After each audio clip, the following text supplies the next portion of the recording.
The chords are sounding good. Hey, everybody, welcome to the Unconventional Therapist Guide to Nothing. My name is Dave, and I'm joined here with my co host, with the Mo host, Greg. Can tell it's morning, right? Welcome, everyone, How you doing, Dave? as we wake up. Yes, as we wake up with us. Oh, a morning show. That's not the worst idea, I right? guess, yeah. Are you I mean, those allowed are to be fun. tired on a morning show You as know, a it never host? seems like they are, or they're just pushing over the top to seem not tired. Yeah. It just feels like they look all fully rested and as if they've been up since like 4 a.m. Never understood it. I never did either. Never understood it. That's not me. Dave, we jumping right into this thing, or do you have anything you want to let the people know about? Well, I do want to say that well, first, Hmm, Patreon. of course. We always forget to talk about Patreon at the top of the episode. So, yes, join Patreon. We will be getting more bonus episodes out. We will be delivering some stickers to individuals who have left us their mailing address. If you didn't leave it and you didn't trust us, that's weird. Because what would I do with your mailing address other than send you a sticker? Send you chain letters. Maybe it's just my innocence that can't even bring my mind there to think Yeah. of what I could do. But yes, join Patreon. But to everybody else that's been listening on other platforms, that's also super awesome, and we appreciate you. Um, yeah, so that's about that. This episode is a recommendation from Yes. a follower. So I had never heard of it before. And as we dig into it, most of you will probably say you've never heard anyone reference it as well, but it makes a lot of sense. And as soon as they said it, I was like, oh, yeah, that is kind of an interesting thing to explore. Um, can we make it interesting? I don't know. We'll find out as we go along today. Yeah, well, I mean, we will do the recommendations, whether or not we can make them in. We It will. is an Uh, interesting theme. I just don't Concept. know in concept, right? I just don't know if the information we'll provide is Because I think a interesting. lot of people, when they hear this, they're gonna be like, "Yeah, I'll take it. I'll take it." I mean, we're talking. I'm gonna mention what it is because we never do. We're talking Yep. about sudden wealth syndrome, and I think if this was an episode saying how to become suddenly wealthy, we might perk a couple more We've ears. never gotten so many listeners. Yeah, yeah. So maybe at the end, if you wait till the end, we might have a tip for that. Maybe. Wait, you might. Well, if I had one, I would have used it by now. Dave, I think like when I think this is very Faustian, like we talked about in the past, getting something for nothing. I think that's kind of at the root of this. And as I say root, something comes to mind. You know how people say money is the root of all evil? Yeah. Like, what are your thoughts? Do you have any thoughts on that? I think that it's definitely a phrase I've used, I've heard 1,000 times. I think it can be So because here, of our inability to like be responsible at times, right? yeah, well, in an effort to kind of put our own spin on this, I thought about it a little bit, and I think if you insert power, you get a little clearer picture of Which what causes people to act and outside of don't we themselves. associate money with power? But for me, I think what's going on is it's actually the opposite. So, whether it's for greed or necessity, seeking money can make you do pretty deplorable things. I think we can agree on that. But I would actually say that when I look at this and when I look at my own life, I think the lack of money is the root of all evil. Does that make Oh, any sense? I definitely concede. I think it's both, right? I think Yeah. it too much allows you too much access, not enough forces you to gain access to things that are dangerous. Well, when we talk about the most horrible people that we've talked about on this podcast, like when we think about the Countess Bathory or Madame Lalaurie, like we're talking about rich people who have kind of elevated themselves over everyone else. I think that's where money becomes dangerous, Mm. but that's also where it crosses into power. But when I have more money, and there's been times in my life where like not a windfall, but I've had a few extra bucks. I find myself way more generous. I'm a little bit. freer with my work schedule, so I get to spend time with more family. I'm genuinely happier, and I think like because I'm craving less, because I'm seeking less, I don't know. There's a balance, I guess. I guess it always comes down to But that. Greg, here's a question for you. Sure, And sure, I don't take this as a slight. sure. Me and you both can say that at times we've been motivated by money, and money might have influenced our choices in life, right? And Hmm. I'm even thinking of recent times where, maybe we had employment that had a wage that was modest. And as we got access to, or the ability to be able to say, like, hey, I need more, I need more money, right? That Yeah, might have influenced our choices with employment, which, like, we might have made choices that were more based on money versus like maybe the thing that actually is important, which is the work we're doing, right? right, right. No, of course. And we are all kind of, and maybe that's how money is the root of all evil, because we're all kind of squeezed into that Right. framework. But we're doing it out of necessity, or possibly that idea that it could be more comfortable if I pursue it this way. Here's the other thing, though. Neither of us have ever experienced, and I don't think so, at least for you, being wealthy, Bro, which dude. is different than what we are, We right? are b- or just a fucking hair over poor. Right. We are We not work in mental health. wealthy. And I do think that wealth is different than any experience that like the average person is going to experience, because wealth is different, right? Hmm. Being wealthy gets you access into things, and it does have power to it, I think. Just the way the status people put you at and the things you can do with that. So I just wanted to say that I do think that, like, even if we can relate to this concept, I don't think we can ever actually say we've truly experienced it. No, and wealth is also that thing where you have something without earning it, and I think that's something that keeps coming back here. There's a difference about how you feel about yourself and other people when you've had to Ooh. make your own way, I Okay, think. but you could have earned being wealthy, right? Sure. Yeah. Well, yeah, I guess we'd have to decide like what wealth to me, when I say it, I think You think of almost like family, you generationally. think like family inheritance or Yeah, like yeah. family business that, was you just kind of were born into. What a silver Yeah. spoon, is that what they, Yeah, yeah, that's what that I kind of think of. idea.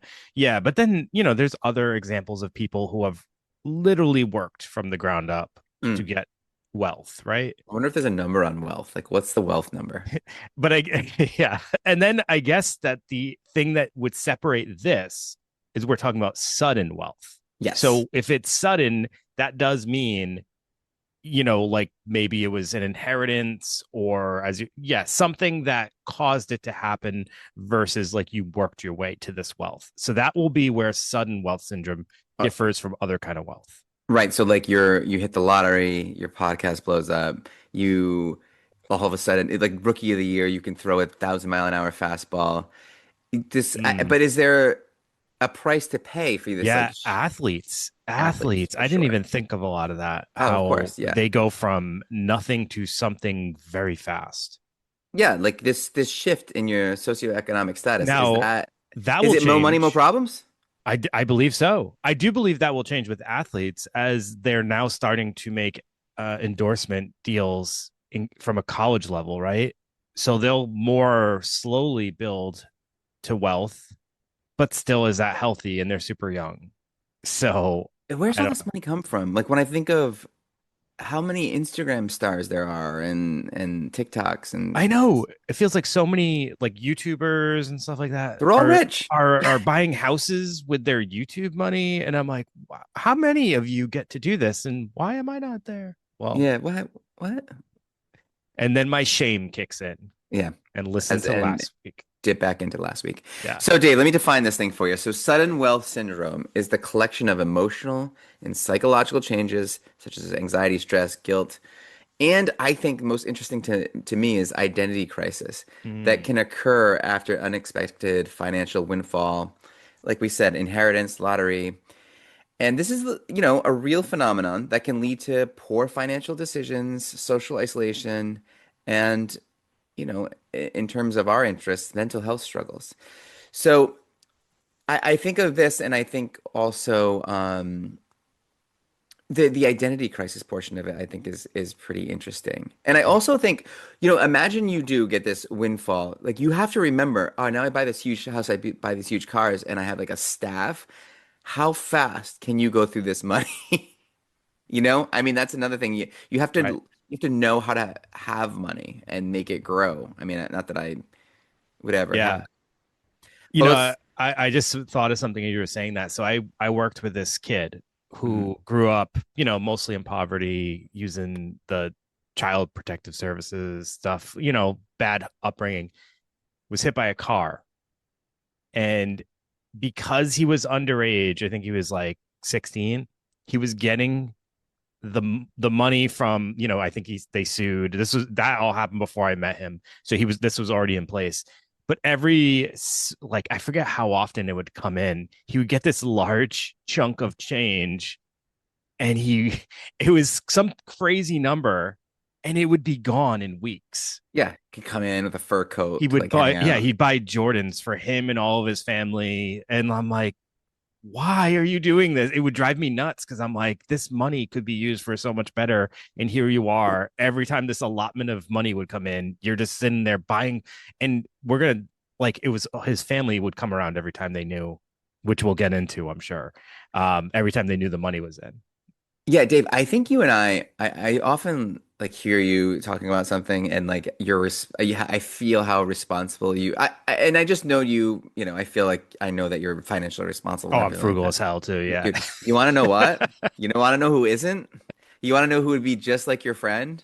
Oh, Me. really? I honestly think, and I think it's because by saying sudden wealth syndrome, you're suggesting that the person who experiences this is probably poor Yeah. on some level, right? It's Yeah. like a huge, it's not like I'm doing pretty well and then I'm like now I'm doing really well. That's not what we're talking about here. We're talking about rags to riches, you know? And Now, and I who influenced that in you, do you think? what's that? So you grew up one way, Hmm. but that idea of how you would act if you did come across money maybe was influenced by another, like, because for me, I know that I know frugalness how. is was passed on from my parents. They're super frugal. Yes. I'll tell you. All things in the end, I am a therapist and I know exactly why I am the way I am, So Yeah, I grew up. My parents were had limited income, sure. that's for sure. We didn't. It wasn't like I'm like super poor or anything like that. But we had, when school shopping time would come around and things like that, we wouldn't. My sister and I wouldn't have everything all the other kids had. So now, anytime I have like an influx of income, I'm like, let me have the things now, That you just didn't in have. case I'm ever back in that spot. Mhm. I will have those things. I'll never have to feel like that again. That's how I am. Sure, And sure. it's in there somewhere, and I can recognize it, and I can keep tabs on it because like anytime I get a little extra money, I'm like, all right, now let's get all those things that you never had, so that like no one can ever take it from you, you know? Yeah, And you know that about me, you're I think. wearing like 90s like starter jackets, like. I know. I got four of them just in case. I'll never not have a new 90s starter jacket. You know what I mean? Like that Yeah. kind of thing. So causes and symptoms. So people who develop this sudden wealth syndrome, when they're not financially literate, like myself, or prepared for a large unexpected influx of money, that's sort of the cause, obviously, right? And the symptoms are anxiety and stress. Like you feel overwhelmed by this new financial situation. And everyone's thinking like, that's the kind of anxiety Oh, I'm looking poor for. you is Yeah. what Oh everyone's no. thinking. Oh, baby sad. And it's like That must be so the worst feeling. Like you so here's can't there's ex- three symptoms that I can appreciate. I can see them, but I'm also welcoming them. Like I just saw Creed past weekend, and I welcomed them with open arms, with arms wide open. So the anxiety and stress of it all, sure, right? Feeling overwhelmed by this new financial situation, fine. Guilt, I don't know. Feeling that the money wasn't earned or that it comes at the expense of others, okay.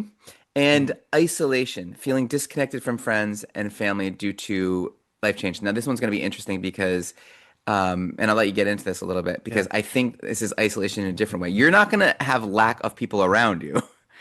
No, it could go either way. It Okay, definitely could all go right. either way. But here's the other thing: isolation in the fact that nobody has sympathy for you. Like, Ah, listen to how we're talking about it. dude, Like, good point. you feel anxiety and stress, you feel negative feelings, but you don't even feel like anyone can relate to you or wants to relate to you because they're looking at you kind of like, judgmentally or like, who are you to complain? Look at all you have. Also, like w we're here for you. We're all over you. We're laughing at your jokes, almost like that scene in The Sopranos where like we're all about you, but it's none of it is authentic because they're there because they want something from you. There is a reason Drake said no new friends. No And new this is friends. Yep. why. This is why. That's what I mean. Drake's all about this. Like, people only coming around when they want money. So yeah, Drake, he's got it. isolation. Um, Friends and family might start to distance themselves or just treat the person differently. Suddenly, all of a sudden, people start to come out of the woodwork. And I think that's a thing you always hear about. Hmm. Like there are certain stereotypes that we all know and how realistic they are. I'm assuming they're pretty realistic because we see it on a pretty much normal basis with celebrity, right? Hmm. You see a celebrity walking around and they got this big entourage of people. I don't care if it's like Kevin Hart or an athlete or whoever. Like they walk around, there's all these people following them around, and you're like, you kind of know why they're there, right? You know Those what aren't your they're, buddies. yeah. And like that must be the hardest thing. Like, who here is my actual friend? And then you always hear that idea, like you were here before I was rich, right? Like you hear people talk about that kind of concept. And I guess that's one way to know, but Mm, couldn't that also change? of course. And you kind of have that thing in the back of your mind when the money runs out, what's my worth? Your worth Yeah. becomes the money. Yeah. Like they're gone. They're gone. And with isolation, the other part, so like obviously, if people distance themselves from you or they start acting differently and you don't feel like you can be isolated and still have people around you, right? Like you can Mhm. feel alone and be in a room of people if you feel disconnected from people. So if you don't feel like people are there for you genuinely or authentically, it's going to make you feel alone if you don't feel connected to the people around you. But then the other thing is, I guess this would be another issue. Do you continue to work if you're suddenly wealthy and you don't need to? And then what are you doing to fill your time if you're not working, right? If you're someone Yeah. who's always worked, now you just have this empty time and it's a void. And like, who are you? Because, like, unfortunately, so many of us view ourselves, our identity through our employment or our field of expertise. I'll never forget, I don't even know why we did this in this class. It was like I want to say it was like an English class, but he had us go around and introduce ourselves and just kind of say who we were. And everybody in the class identified themselves through either their major or their job that they did. And he goes, "That's not actually who you are, though." And he like kind of gave us some other ideas how we could expand on that. But I Yeah. think people do that, right? Of course they do. And then it's like, okay, now I have all this money and I can follow my passion. And then that's like this represented or really misunderstood concept too, because that's presupposing that every single one of us has this passion. And if Yeah, you would, and it's right. like, that's not how it works. And the younger people listening should know that that's not how it works too. Like we don't all just have this like intrinsic passion. It's like, no, like find something that you're kind of good at. And by becoming good at it, you become passionate about it, or Right. or you can make an impact somehow, or you can make connection at work. Like so, it's not all about like finding this passion, and then you might get tied up in that. And also, there's this idea of like this decision paralysis. I love the quote that Kierkegaard says, and I've mentioned it on this podcast probably 100 episodes ago. Anxiety is the dizziness of freedom, which means, and Dave, you kind of bought this too, like I did with Kierkegaard, this old philosopher. The more choices you have, the more difficult it is to make Yeah. a choice, the more Right. anxiety you have. Right. That's just clear. It's like, all right, I could do anything. Like, what am I gonna do? Like, and then there's gonna be also that like, why am I not happy now that I have all this? That's huge. I That's think that's going to be so huge. You don't suddenly become happy because now you have all this money. You become happy because of the things that you invest your money and time in, right? Like the things that Right. now you start to take on because of this access We to the learned wealth. in this podcast, you become happy while Yeah. you're working on something meaningful, while you're putting yourself into something. Happiness doesn't come from, I mean, you're gonna have some immediate happiness. Like you're gonna Yeah. have some like Yeah. short-lived happiness, but Mhm. in the end, I don't know. So like let's get into this identity crisis a little bit. So there's a new sense of self, right? And like trying to discover your worth beyond financial status is gonna be difficult, I think. Yeah. Yeah.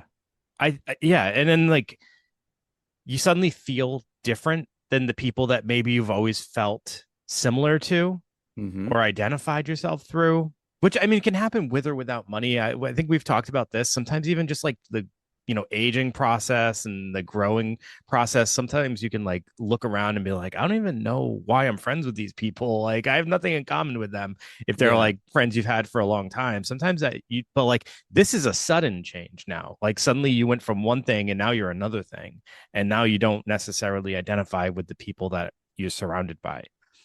So Y- the question becomes, who are you? Because Yeah, you're the one who changed, not them. this is kind of making me think of remember the movie from King Ralph? Yeah. Okay. Yeah, like so he finds himself, I don't know, I think the King of England, right? Yeah, I haven't Like seen John that in Goodman. ages, and I don't even know if I actually watched the full thing ever. I know I've seen it, but But so it does have it like you're kind of talking about it where you're like you have this life. Maybe he's like bowling and he's like blue collar and yeah, he's like this he was a like bowler. in That's his right. own way interesting guy. And now all of a sudden he's thrust into this, rich person environment. He's like, I just don't fit here. This just You, isn't me. And he just wants to, in the end, just go back to living the life the way he was comfortable. It's like sure. we think we want this lifestyle change, but I think like, as you see with some of these celebrities, especially some of these celebrities now, they're getting on planes, they're doing weird things. Like I don't know what's going on. You know what I mean? Do we really want to be a part of all that? Yeah. You know what's interesting, Greg? It feels like the 90s explored this topic so frequently. I can think back to so many different movies from the 90s that had this theme. Blank Blank check. check. Did we just say that at the same Yeah, time?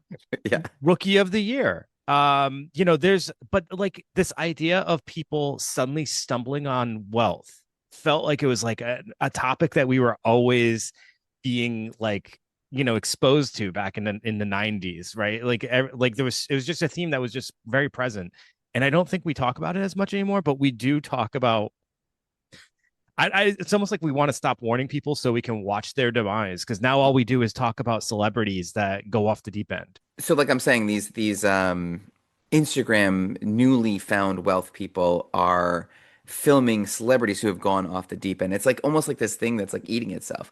It's very strange this whole thing. And is it? My question is this was there so many accounts of this in the 90s because it was much rarer and it's like this fantasy, and now it almost seems like you're one video away from it happening to you. And is that true? Mm. There's some truth in that? Is this kind of common, sudden wealth syndrome now?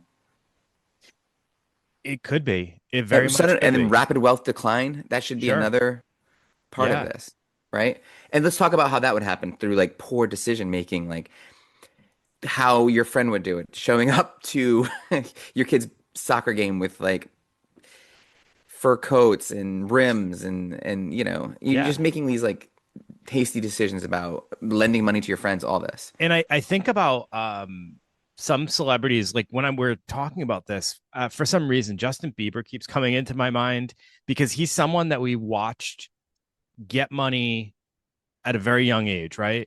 Mhm. And then we all watched his behavior changes and like personality changes throughout time, even to today, right? From Mhm. like his beginning of stardom to like today, we're still watching this roller coaster ride of, is he okay, what's going on with him? Oh, he's apologizing. Oh, he seems to be doing better. Oh, is what's he on now? Like it just, there's this constant like change and development that we see.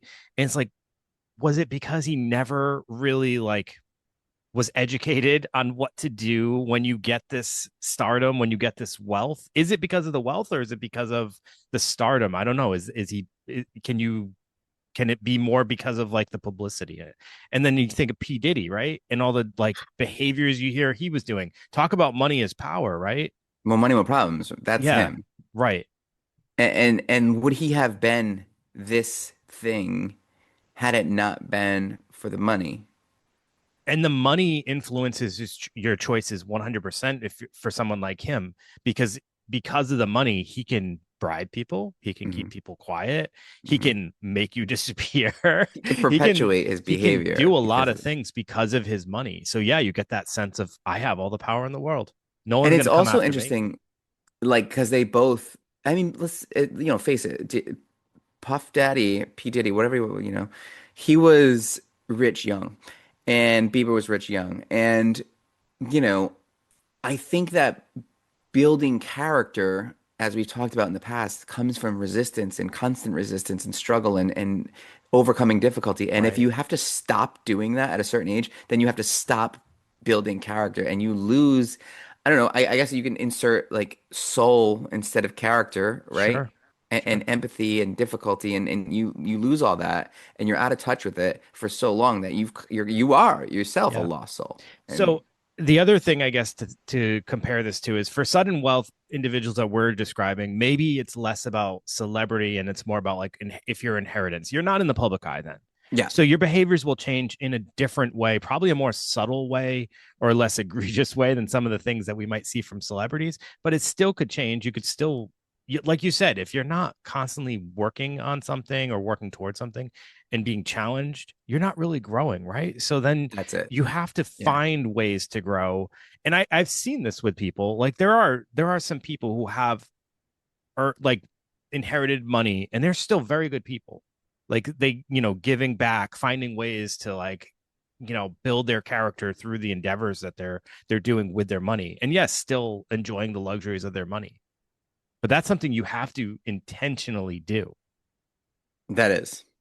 And you have to be cognizant of the fact that it's going to, if you don't use it, you're going to lose it. Right. And then like kind of piggybacking on it, I guess on the identity part, there's this financial imposter syndrome piece to it where, you're suddenly wealthy, but you find it hard to accept that now you can suddenly buy things that you can't afford. I think this would be me. This would be my Not version me. of it. It's Yeah. like, can I really afford to buy that? And how many of those can I actually buy before I'm broke now? I'd constantly be worrying about blowing all my money. Um, so you may continue to wear like old shoes or put off, certain things that you could benefit from or that could be valuable to you just because you don't believe necessarily that you can truly afford it. Um, so there's consequences to, the changes that happen. So in acquiring the wealth, your priorities might change, your lifestyle choices might change. And this is kind of what we've been talking about this whole Hmm. time, right? Behaviors, aspirations, all that stuff, it can change.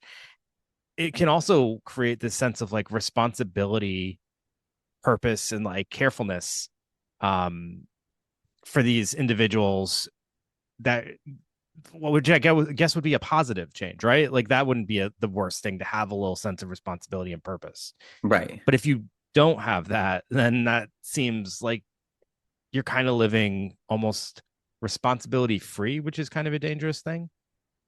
I don't know what that does to a person when you feel like I don't have anything necessarily I need to do with this wealth. I think it's like what you're talking about. I'm thinking about someone almost living their life backwards. And what I mean by that is like when you're trying to acquire wealth, when you're like working towards that goal, Christmas morning, like we've talked about in the past, Yeah.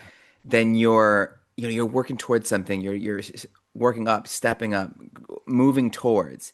And then once you're like rich, you have this like undisclosed amount of money, boom, it's yours. Now you're just trying to keep what you have.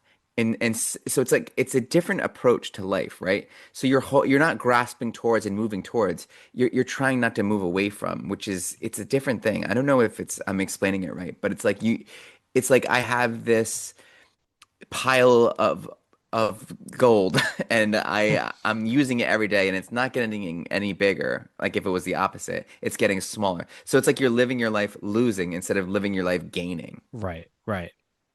which Yeah. doesn't sound good. No, not at all. And there might be this like honeymoon period that they experience when they first come Oh yeah, across that's what their I'm new talking wealth. about. Yeah. And that sounds to me scary because that's not real. I mean, when I hear honeymoon period now, I never have like a good feeling about it. I always think about, this is something that's almost not even real. Like I even think about it sometimes in relationships because we did what was it, the love languages thing. Yeah. And there's that whole euphoric honeymoon period before the real work starts. And I'm Hmm. like, to me at this age, I'm just like, let's just get to the work part. I don't want to Yeah. do this honeymoon period. It's scary to me. But that's what you might experience with money, with coming across a large sum of money. You might experience like this intense euphoria or excitement, and suddenly you feel liberated. I can do anything. And Yeah. that's cool, I guess. But this is just for a short period of time. And then suddenly that starts to dissipate, and all the stresses and anxieties are going to start to come across. And you're now going to realize, I don't know what I'm doing. I actually don't know even what I can afford, maybe, or, what is responsible to do with this. Yeah, it's interesting the honeymoon period because they've done studies and there's like this, when I read this, it was years ago and I think the number was 60,000. It can't be that anymore. Right. But there's like this number that you can make annually and I think it's just basically the idea is covering your basic expenses and with a little tiny bit extra. Maybe you can go on a vacation once a year, right? That level of happiness is there's sort of like this fixed level of happiness that all people have, and even they find people who have sudden wealth syndrome when they get super rich or they get even if they lose a lot of money, you Yeah. kind of end up at that baseline no matter what happens. So the money is not going to end up meaning everything. It's going to be the other factors that we've talked about in the past that are the conditions of your happiness, not the money. Right. So, I mean, other negative feelings someone might experience could be fear and paranoia, right? Mm, So, yeah. you're looking around and you're like, who's here trying to get my money? Or is my money safe? Um, are people trying to steer me in the wrong direction just so that they can benefit, or they just want to see my downfall? You know, those are feelings that someone might get, especially when this is something that like you just stumbled across and you don't want it to necessarily go away. That feeling of like, I don't want this to end is probably very prevalent, I would assume. Yeah, and like what's important in your life has made a complete shift from, well, God knows what it was, like family, work, Yeah, this, that, the other thing, to just money. And sure. it's almost reminding me of, is that what Tolkien was talking about when he was like Gollum in the Ring? Yeah. Where Yeah. he's like, my precious, My that's, precious. Yeah. yeah, it's all he can think of. You're just It's trying to protect. consumes him. Yeah. So your shift of what's important now becomes on the wealth, because that's your access to things. Hmm. That's the thing that you believe is going to allow you to maintain a certain lifestyle that feels very important to you right now. So you become overprotective of it, and you may push people away even if they don't have negative intentions, because you're just assuming people are trying to get access to it. And you become a monster. You become something that's not yourself. Right. It's like think about the sort of metaphor or the thing you've seen a million times in like medieval literature, like the dragon on top of the hoard of gold. Yeah. I mean, that's greed, right? Right. Protecting that gold and you become isolated. Absolutely. Absolutely. And the behaviors that you might get into. So obviously, you know there's this sense of power or pride, but that can lead to like some destructive behaviors because you're not thinking about some of the repercussions of some of the things that you can get into, or you think that the money can somehow protect you from it. So gambling, drugs, alcohol, or excessive or impulsive spending, those might feel awesome in the moment, right? They may all feel really good to engage in at first, but obviously they can lead to a lot of dangerous future issues, which we're all very aware of. The other thing I forgot to mention is like sometimes this sudden wealth could come with family issues because, like, let's say that money is, someone, it's an inheritance. Other family members might get upset that, you became the one who inherited that money. So that causes all these family rifts, and then that's experiences of isolation that we didn't mention prior. So that's another part. And then there's the relationship issues, right? Finding and getting into relationships can be some, like, not just friendships, but romantic relationships. Trying to find people who are genuine, or not not interested just because of your wealth status would be And you're something always that going to can be think that challenging. too. Right. And then Yeah. it's going to revert back to the things that you were talking about before, like those destructive behaviors, Yeah. like drugs, drinking, gambling, all that cool stuff. I say cool Absolutely. stuff. Cool stuff. So managing sudden wealth syndrome, Greg. Yeah, so it's difficult. And again, I'm already doing that thing where I'm like having a hard time feeling bad for the person, which I shouldn't because it's like we all have our cross to bear, I guess, right? So pausing and planning, you know, avoid, Dave, you wouldn't have problems doing this, but avoid making immediate large financial decisions for several months to allow to kind of like time to process a little bit, maybe have a little fun, but not too much. Assemble a team. That's what you're gonna have to do. You're gonna have to have like these professionals now. You're gonna have financial planners, tax people, lawyers to help you sort of navigate your finances. People who aren't family, who's, you know, if you benefit, they benefit kind of Yeah. people, you know. Yeah. Create a financial plan, of course, with professionals, and educate yourself on what it means to be in this financial role. It's almost like you're like running a business now because you would be a business, Yeah. right? And then seek professional counseling in a lot of ways through financial counseling and money counseling, and obviously therapy, because this is going to be you know a difficult adjustment to get back into this lifestyle, right? It's small gradual changes, almost, you know, a little bit at a time, I think is going to be the Sure. important thing here, right? Absolutely. Just kind of lifestyle changes, small. And I mean, if it were me, I would probably just, get a bigger house, get some property, something like that. Get some Something that's gonna exotic like the gift that pets. keeps on giving, you Get know? some exotic pets. Sure. Why not have a couple giraffes running around the front yard? Nothing crazy, No, you nothing know? crazy. And Modest, maybe, modest Dave, purchase. to have a sense of purpose, maybe develop like a charity or something like that, something to devote your time to. Yeah.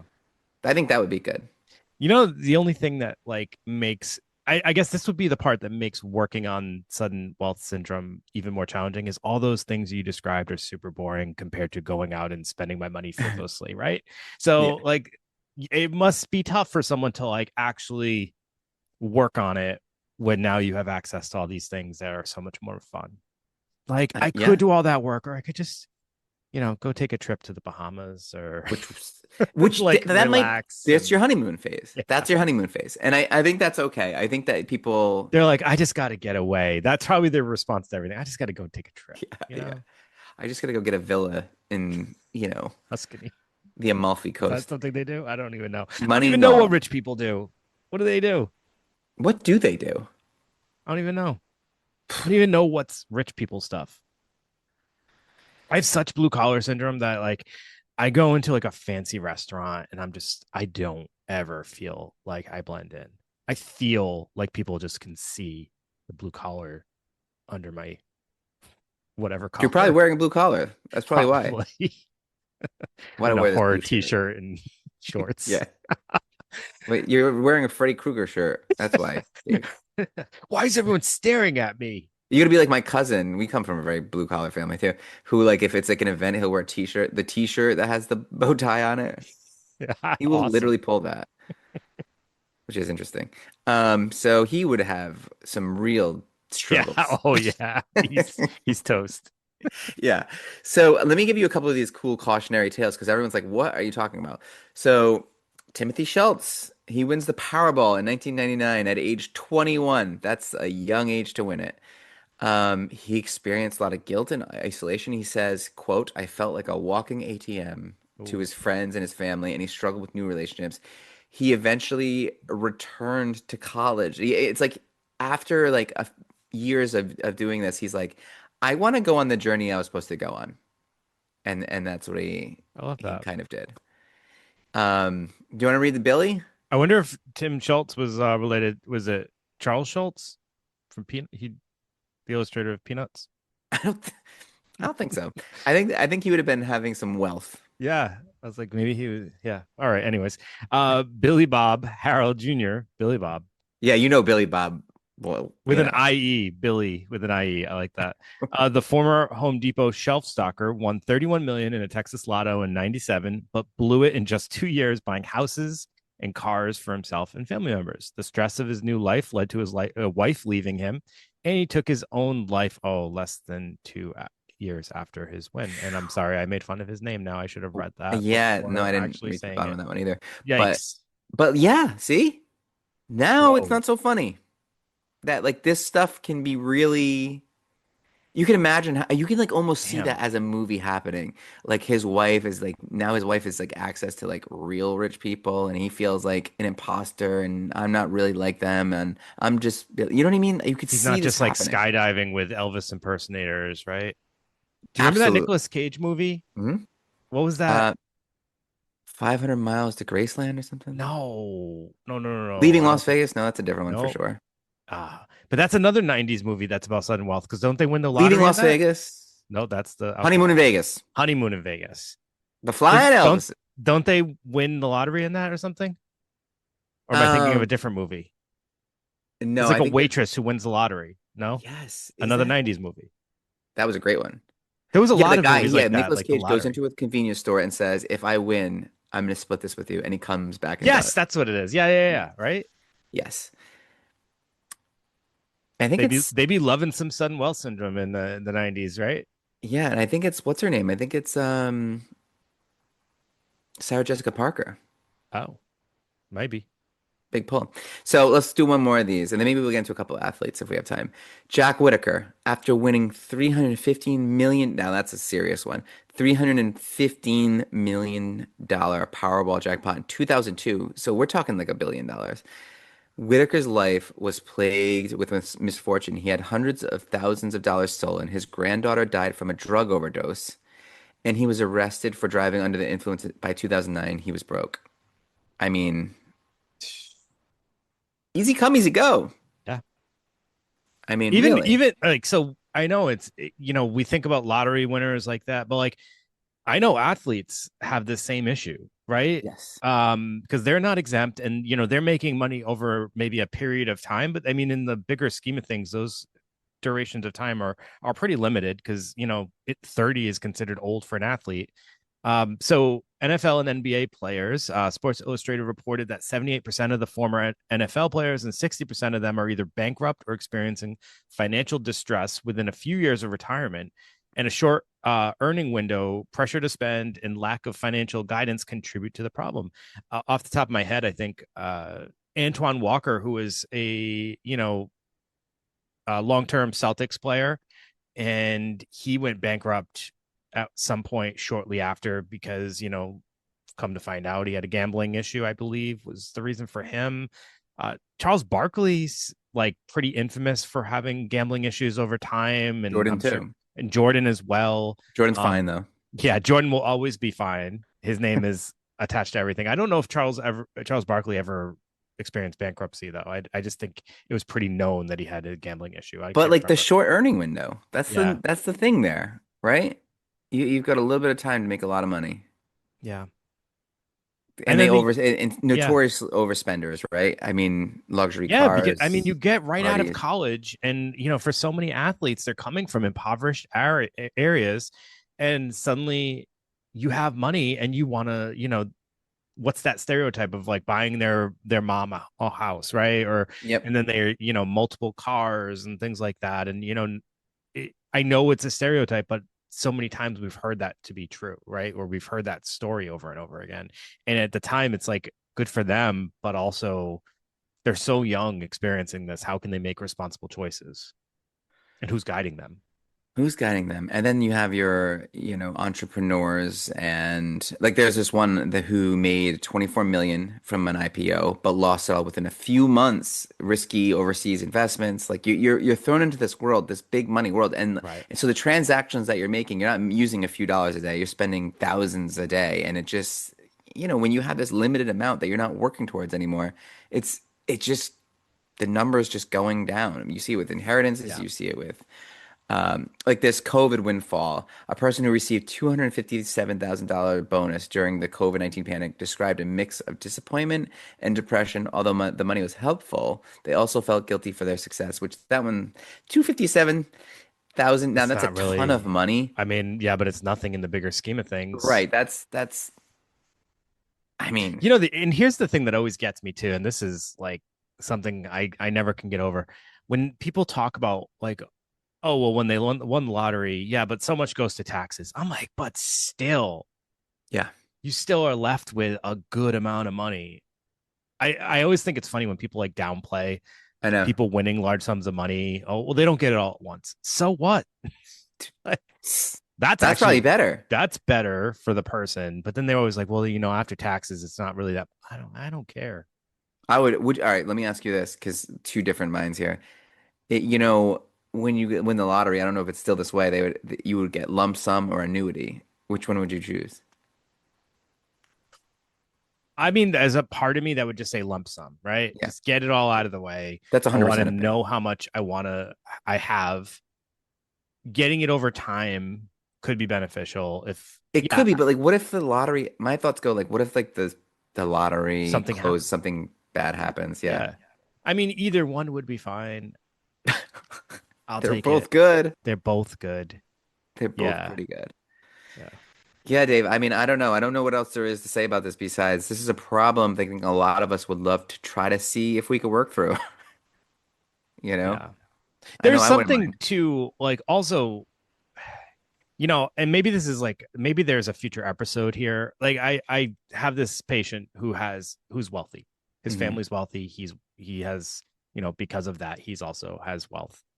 And he is dating someone who does not come from the same background and is not currently wealthy. And she has a hard time listening to his woes because of his status, right? Like, oh, our fridge broke and I had to go out and buy a fridge. And she goes, oh, it must be so terrible to be able to afford to instantly replace your fridge with this brand new top of the line whatever. So anytime he complains about something that's like financial based, she has a really hard time showing any amount of empathy or sympathy, and that affects him. Like he gets upset about that. Like I get it, but it would be nice to not always be felt like I should be ashamed of my wealth, right? Or the fact that I have this ability. And I I actually think I I that's thought it pretty was like, interesting. yeah, I thought it was kind of interesting to consider that, and like the just financial status like dynamics and stuff like that. So maybe that's socioeconomic dynamics. Could be a different episode at some point. I think yeah, that is interesting, isn't it? We do, like, if you don't have money, you do have this like, oh, wah, wah, wah, like attitude towards people with money who complain about things, and it's like, is that right? I don't know. Huh. So Yeah, I know. Yeah, you're right. It is. That's just something that comes. Hey, that's the price you pay for being that's the rich. price you pay. Yeah. All right, everybody. Thank you for tuning in. Hopefully this was an episode that was enlightening in some way or thought provoking. Who knows? We'll see. We'll see. Yeah, we'll see. Let us Um, know. Thanks to the people who have been reaching out to give feedback on episodes, good or bad. It's always appreciated. So Greg's like nodding, like, yeah, yeah, yeah. Let's keep it Yeah, pushing. well, there's the one that was like, I didn't know how to take it. There was a comment, which we appreciate all comments, that was like, it's sad that you guys misremembered something, and I was like, that could be anything. Do you remember what it was? I do remember that. I don't remember the name now, but I remember. Yeah, I'm assuming it was. I remember that episode was so long ago that like I remember we mentioned like a situation. So it was part of the postpartum episode that we Yeah, did a long time we ago. probably didn't mention the name because we didn't know the name, but like we were like, oh yeah, remember that thing, Yes. that kind of Because it situation. came Yeah. up in conversation during Right, right, it right. versus us like saying like, oh, we Researching. should mention this and let's get the details of it, which is gonna happen. Like Hmm. our ability to remember names is poor at most times, never mind while we're recording an episode of this. So yeah, no, that does happen. And, it's unfortunate. It probably would have been a good little detail to, be able to discuss in detail in the episode, but we missed it. We missed the mark. Missed it. It's not the first time. But yeah, thanks everybody for tuning in, and continue to let us know your thoughts and communicate on those chat boards in the Patreon and wherever else, and leave ratings and reviews and all that good stuff. And we'll see you next week. Thanks for tuning in. Goodbye. Goodbye. Yeah.